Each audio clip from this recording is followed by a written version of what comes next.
I'd like to tell you about a very special book. This book has changed the world. You might have heard of it. It's called the Bible. You know, it's not just a single book.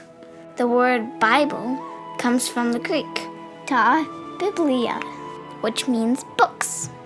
So the Bible isn't just a book. It's actually a divine library. Ooh, let's take a look inside. The first 5 books are known as the books of Moses, the Pentateuch, or the Law. Then we have the historical books. Along with Genesis and Exodus, these form the core story of the Old Testament. Next are the poetry books, and then the writings of the prophets. The Christian Bible also includes the New Testament. The 4 Gospels tell the story of Jesus, and Acts tells about the disciples spreading the good news.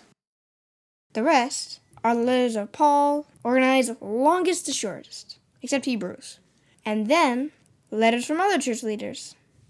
So let's get to the good stuff inside. The Bible begins with God saying, "Let there be light," and then tells about the creation of the world. Next, we learn about Adam and Eve in the Garden of Eden. Where are their clothes? Clothes weren't invented yet. But then they were, and then they left the garden and began their life in the mortal world. Some of their kids were wicked, like Cain, who murdered his brother Abel. And some were righteous, like Seth, whose descendant, Enoch, was so righteous that his city was taken unto heaven. Noah and his family survived the flood.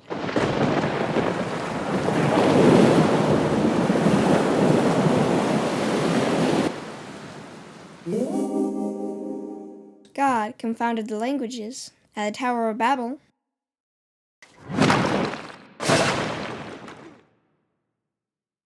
And finally, we are introduced to Abram. The Lord makes a covenant with Abram that he will make of him a great nation. His name was changed to Abraham, and he had 2 sons. Both the oldest, Ishmael, and the youngest, Isaac, would go on to father 12 sons. For Isaac, they would be his grandsons. These sons would become great nations, because Abraham begot Isaac, and Isaac begat Jacob. And who did he beget? Reuben, Simeon, Levi, Judah, Dan, Naphtali, Gad, Asher, Issachar, Zebulun, Joseph, Benjamin. Impressive! You're proud of yourself, aren't you? Yep. The Bible is the story of Isaac's descendants.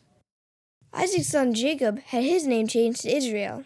His son Joseph was favored by his father, but hated by his brothers. So, they faked his death, but secretly sold him as a slave in Egypt. Joseph faced many challenges, but remained faithful to God. In time, he was made the greatest man in Egypt, second only to Pharaoh. He made peace with his brothers and brought the whole family to Egypt. There, their descendants stayed for more than 400 years. Eventually, a Pharaoh feared the strength and questioned the loyalty of the Hebrews and made them slaves.